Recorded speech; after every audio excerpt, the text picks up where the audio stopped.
Hello everyone, my name is Nicholas Shaheen and I will be presenting to you an image quality assessment dataset for portraits. With the rise of social media, there is a consistent need to enhance smartphone image quality, especially for portraits. Existing IQA datasets do not account for the portrait photography specifically and also lack in expert annotations and advanced statistical analysis of these annotations.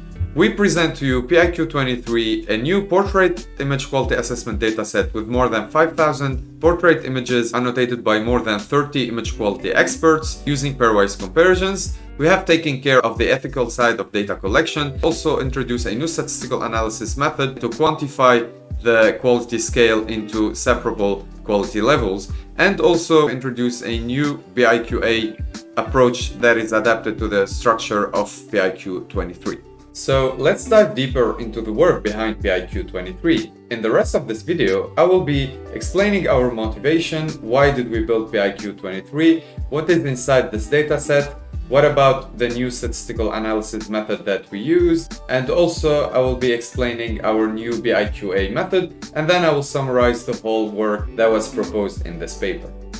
Our work falls into a subfield of image quality assessment that we call camera quality assessment, which is different from traditional IQA in several aspects. While a traditional IQA tries to evaluate the quality of any image coming from any media based on aesthetics and without specifying a group of attributes, camera quality assessment or CQA try to evaluate the quality of smartphone cameras or cameras in general from their output images. And here we try to predefine the content that we evaluate the quality on, and also define a subgroup of attributes on which we evaluate the quality. Furthermore, we refer to our work by portrait quality assessment, which is a subpart of the camera quality assessment where we try to evaluate the quality of portraits. This is different from face image quality assessment, which is a wide research area where we try to evaluate the utility of face images for face recognition systems. In PQA, on the other side, is a separate field where we try to apply image quality assessment on portrait images specifically. Existing field of research in IQA shows many limitations for PQA. First of all, a face image quality assessment only used for utility for face recognition systems. IQA datasets are not designed for PQA specifically, and also most existing IQA datasets rely on crowdsourcing and they don't integrate expert annotations, which in our opinion renders the annotations very noisy and subjective. We try to solve this with the proposition we present in PIQ23. So what's the characteristics of our dataset? It's constituted of more than 5,000 images of 50 predefined scenarios with different lighting conditions, outdoor, indoor, low light, and also night. We shoot the images with more than 100 smartphones from 14 brands, covering a variety of smartphone camera quality over the last decade. Our portraits come from different individuals, from different ethnicities and also genders. We evaluate 3 quality attributes for portraits: face details preservation, target exposure on the face, and also the overall quality. We have also evaluated a 4th attribute, which is global color on the image, but we had to drop this attribute because of the difficulty of the task. Our dataset is annotated by pairwise comparisons, which we believe are more consistent than mean opinion scores, and the annotations were done by more than 30 image quality experts who have 3 to 5 and even more years in image quality assessment, mainly the ExoMark engineers. In total, we constituted the dataset with more than 600,000 points of annotations and more than 1,500 hours of annotations. Finally, our dataset complies with the GDPR, where individuals have granted us explicit permission to use their image rights in research. So PIQ23 was analyzed perceptually by image quality experts on 3 attributes. Each attribute has its own region of interest. So for the target exposure and face details preservation, we use a rescaled version of the face, while for the overall quality we use a rescaled version of the full image. For example, we can see here 3 examples of different quality levels from these 3 different attributes with their respective regions of interest.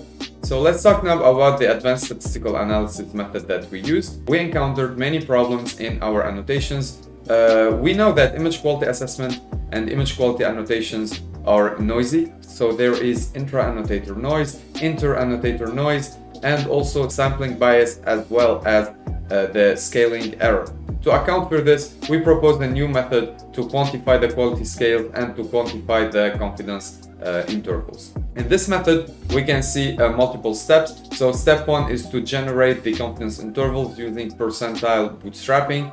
We then transform the confidence interval into 2D space where we apply unsupervised clustering to generate preliminary quality levels based on the confidence intervals. We know that the overlap between these intervals is not always significant. So for each level, we apply the repeated measure analysis of variance. From there, if we find a significant difference, we have to apply post-hoc analysis on this group. So we transform the paired t-test of each pair in this group into a significance graph, where we apply the community detection algorithm to detect the final clusters of our dataset.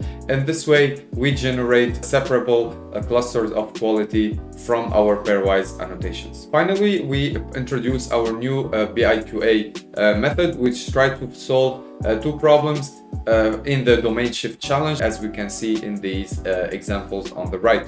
So two solutions. For the first point, we can solve it by rescaling the quality scale of each scene independently, and second, we can make the quality prediction semantic aware. So based on the semantic of the image, we predict a different quality. So we have introduced SEM-hyper IQA, which is a variation of the hyper IQA model. Our approach is simple but effective. So the first approach, we introduce the scene index to predict a rescaling of the prediction.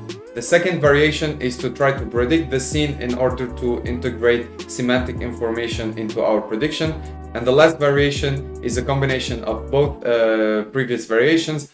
So in this paper, we have proposed a relatively large portrait image quality assessment dataset of more than 5,000 images, as well as a new statistical analysis method and a simple but effective PIQA approach to be adapted to our dataset.